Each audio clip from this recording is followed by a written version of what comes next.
시청자 여러분 안녕하세요. 별별 이야기의 한경진입니다. 최근 외계 지적 생명체 탐사 세티 프로젝트 연구소의 프랑스 마르치스 박사가 10년 안에 외계 생명체를 포착할 가능성이 있다고 밝혀서 관심을 모으고 있습니다. 과연 외계 생명체는 존재할까요? 오늘도 우리들의 궁금증을 해결해 주실 이태영 교수님과 함께 이야기를 나눠보도록 하겠습니다. 교수님 안녕하세요. 네, 안녕하십니까. 네, 외계 생명체 항상 있을 거라는 생각을 갖고 있지만 하나도 여태까지 흔적이 발견된 적은 없죠. 그리고 지금 이번에 이제 영국의 데일리 메일이라는 그 신문에서 나온 이야기인데요. 실제로 10년 안에 외계 생명체를 찾는다는 것은 아니고 외계 생명체의 증거 가능성이 정도로 천체 관측 기술이 좋아진다는 얘기입니다. 지금 수년 동안에 천체 관측 기술이 10배 이상 좋아졌다고 합니다. 그래서 이번에 이제 그 하와이에 있는 제미니 망원경이라고 있습니다. 쌍둥이 망원경인데요. 지름 8m짜리 망원경인데 이 망원경으로 찍은 사진이 약 한 600조 킬로미터 떨어진 곳에 있는 행성을 촬영했거든요. 600조요? 여러분 좀 헷갈리시죠? 네, 혼동되실 겁니다. 600조 킬로미터면 빛으로는 한 60년 정도, 67년 정도 간 거리에 있는 행성이에요.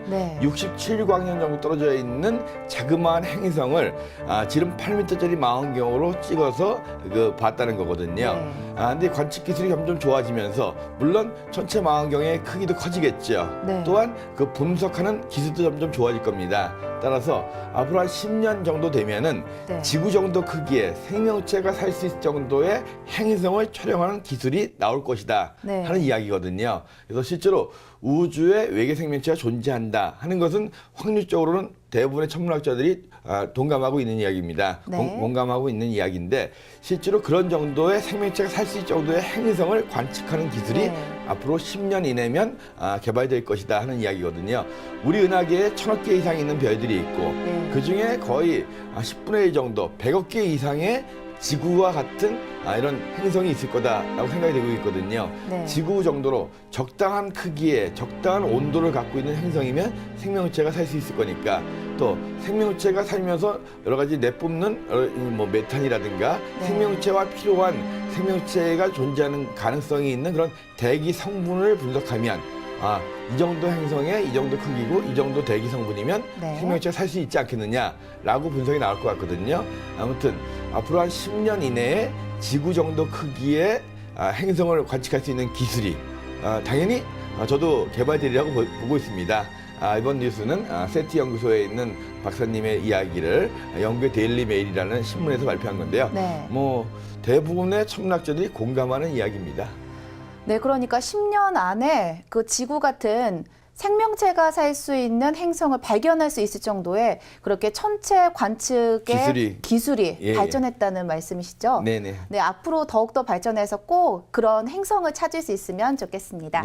자, 그럼 지난 한 주에는 어떤 일이 일어났을까요? 별별 뉴스 시작하겠습니다. 중국에서 미세먼지가 자주 몰려오면서 이런 오염물질을 추적하기 위해 정부가 고성능 정지궤도 위성을 쏘아 올리기로 했습니다. 한국항공우주연구원은 앞으로 4년 동안 6,697억 원의 예산을 투입해 2대의 정지궤도 위성을 제작하고 2018년 5월과 12월에 각각 한 대씩 발사할 예정입니다.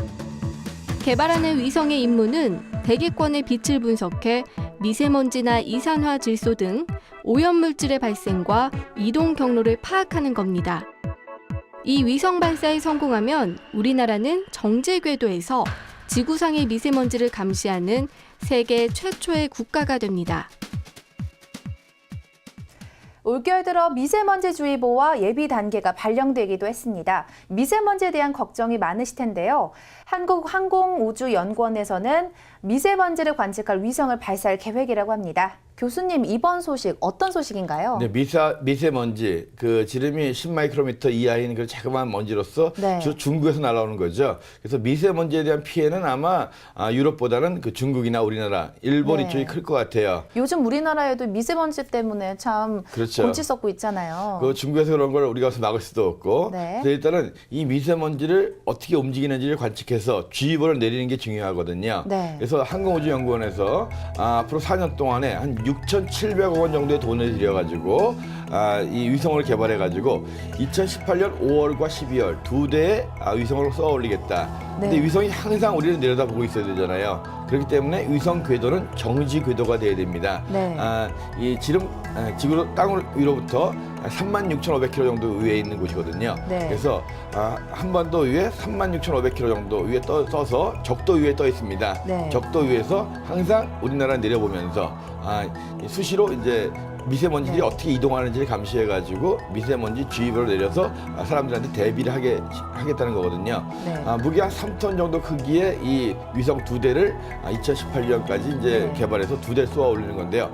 그만큼 다른 나라보다 우리가 세계 최초로 미세먼지 감시 위성을 쏘아 올리는 것은 네. 우리나라의 미세먼지 피해가 클 수 있다라는 경각심을 올려주는 거기도 하고요. 아무튼 6,700억 원. 비록 엄청난 큰 돈이긴 하지만 그걸 통해서 많은 분들이 미세먼지에서 대비할 수 있고 네. 미리 준비할 수 있다면 큰 도움이 될 것 같습니다. 네, 그러니까 한국항공우주연구원에서 그 미세먼지를 그 관측할 수 있는 위성을 2대 쏘아 올릴 예정인데 네네. 이게 세계 최초로 될 수 있다는 말씀이신 그렇죠. 거죠? 이제 보통 미세먼지 가지고 피해를 보는 네. 나라들이 이렇게 유럽이라든가 미국이 아니기 때문에 네. 우리나라나 일본이 그 피해가 많기 때문에 네. 그래서 우리나라에서 아마 최초로 현재 발사가 준비되는 것 같고요. 적도 상공에 떠서 항상 24시간 동안 네. 미세먼지의 흐름을 갖다가 분석하는 탐사하는 그런 역할을 할 것 같습니다. 네, 정말 요즘에 미세먼지 때문에 참 고생을 하는 사람들도 많은데요. 빨리 이 위성이 쏘아 올려져서 미세먼지 주의보, 이렇게 미세먼지에 대비할 수 있었으면 좋겠습니다. 자, 별별 뉴스에서 다음 시간에 전해드릴 새로운 소식도 기대해 주세요.